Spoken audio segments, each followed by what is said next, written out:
interesting in the history of the building that after this decoration was put in, the church was repainted several times, but every time it was redone, it would change a little bit, and the colors would shift, and little details would disappear. And so what you're seeing, the relationship of colors and the harmony, is very much part of the intended decoration. It's even interesting to see how the fade of the intensity of the colors and then the simplicity of the design gives and draws your eyes upward. So it's almost like a wonderful symphony. We have a beginning and then the overture and then the beginning and then the crescendo up at the very top of it, very much in the architecture as well. In talking about transitions in space, it's also structural transitions that Sullivan was very expressive of, even just a very simple idea of having a column and a beam, which you have right here. And these are casings. Now, there's two different forces for a column and a beam, and they work together to hold each other up. They both have their own structural identity, yet they're unified in function. This is actually a casing, of course, that is put around the actual member. And Sullivan, again, always tries to make a transition between the vertical and the horizontal, the post and the beam, the two structural forces being separate but unified. And in this case, it's like an energy going up, and it actually expresses itself by being larger than it actually needs to be. So it almost becomes like this wonderful expression of making that transition rather than it just being a column hitting it. It's not like a classical column, and it's expressing its individuality, but it's also expressing its unity as a structural combination. This is something that Sullivan did a lot. In fact, you'll see examples of this in the Carson Peary Scott store. That was actually, parts of it were designed actually at the same time that this building was being created. In looking at the building, this decoration would be by Millet a year after the building opened. What would not have been here is the iconostas, which we should mention here. The original one was much simpler than this. In fact, it may have been brought from the old church on Racine Avenue. We're not sure. There are photographs of it. And there was a different iconostas. This actually was made in Russia and commissioned for the church, paid for in part by Charles Crane of the Crane Company and Harold McCormick, representing the McCormick Harvesting Works, in creating this wonderful piece. The original iconostas for Holy Trinity Cathedral was actually moved to an Orthodox church in Cornucopia, Wisconsin, where you can still see it to this day. In fact, when there was attempts to analyze the original finishes in the building, there were many clues that were gotten from the old iconostas, and even how this was kind of put in to make the fit, we were able to find little examples of the old decoration. Another thing that we got some clues from, that one stair going up on the side was not part of the original design. But you can even see that the little lintel on the top has a little point, and on this one over here it's straight. And why that was put in, it was put in fairly early. And we even found part of the original, that closet was put in when there was still the first decoration. And when you opened it up, there was the old stenciling and the old color still on there. So we were actually very lucky to be able to have that. The iconostas, I believe, originally, or it's now all in white and gold, when it was first installed in 1911, was painted in kind of a marbleized pink.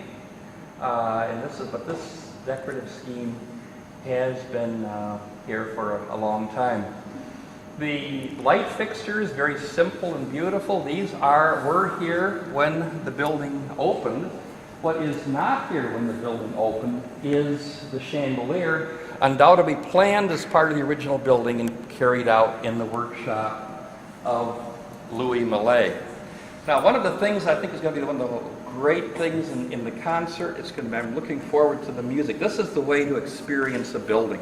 I mean, even if you're just taking a tour and it's empty and it's quiet and there's not people in it, you don't get the sense of it. And especially for a building that was designed as the church and the cathedral and the gathering of people. And also for music. Louis Sullivan said he didn't know how Dankmar Adler learned his sense of acoustics, but Sullivan learned them himself. And if you need any demonstration of the wonderfulness of a sound, this is like a great Stradivarius, where everything is just right for the distribution of sound, either spoken or for music. And also, you will get, in the course of the concert, by the time that we have here, you will get a light show. So you will see exactly how it is when the light penetrates in and changes and intensifies. And just watch where the light comes through, what brightens up and where it focuses and where it disappears. These are things that not necessarily, it never was intended that if you're sitting in service to be looking, oh, there's the light over there. But it's there, and it's something that is part of the experience, even not conscious of it. It's something that's very emotional, expressive, and absolutely part of the thought process on creating the building. So is there anything, Father, you would like to add? Well, probably. Or correct? No, not correct. You're doing an excellent job. The only thing I'd like to add is when you take a look on the icon in the kiosk over here of St. John of Chicago, you notice on the panel, the left panel in the center, you see St. John talking with Louis Sullivan as they are planning out the cathedral. So Louis Sullivan made his way into an icon. Who would have thunk it? But sure enough, there he is. As you come into the center of the church as we get ready, you'll notice that also the lines of the wood draw your eye right to the center of the iconostas, where you see the two comings of Christ. Whenever you come into the Orthodox Church, you see the first coming on the left side, where Christ is coming as a child. He's being held by his mother, Theotokos. But then on the right side, you see Christ in a judging, where he's now come triumphantly. The parousia has occurred, and the church reminds us of the two comings of Christ whenever we come into the church. And Sullivan really was able to focus our eyes and our energy towards that. So as you come on in, grab a seat. We'll be getting ready for the presentation for the concert. I've noticed that many people have been taking pictures. And one of the things that we do need to let you know about is the pricing policy here at Holy Trinity. Now, we are a historical landmark, and we have to be very careful of how the image is presented. So, just to let you know what the pricing policy is, you may take any pictures of the walls and the icons free of charge.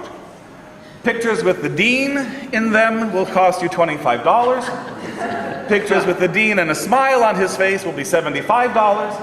And of course, if you get a picture with Tim Samuelson in it, it's priceless. It's priceless. So, again, you can see how the light is beginning to change. And there is a marvelous opportunity, maybe as we are leaving, when we open up the doors. It's 98 feet from where you enter the cathedral.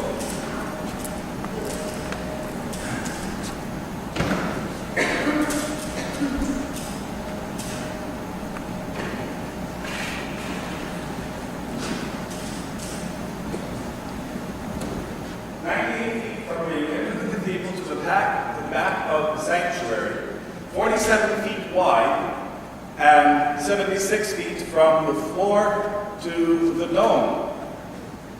Somebody measured that, and I'll take their word for it because I don't do ladders. And I'm not going to go up there and measure it myself, although Father Sergei was walking up on those parapets there, checking the lighting, when he was nearly in his early 70s, for which the bishop really told him about at that particular time, but thank God for Father Sergei. But you get a sense of heaven on earth. And many times that's how we will begin the tour, by welcoming people to heaven on earth. And without being presumptuous, this is truly where heaven and earth meet. We don't have hootenannies in here. We don't have bingo parties or fake sales or political rallies. We may have a tour, we may have lectures. But this is an area of prayer. It is where God lives, and is where heaven and earth truly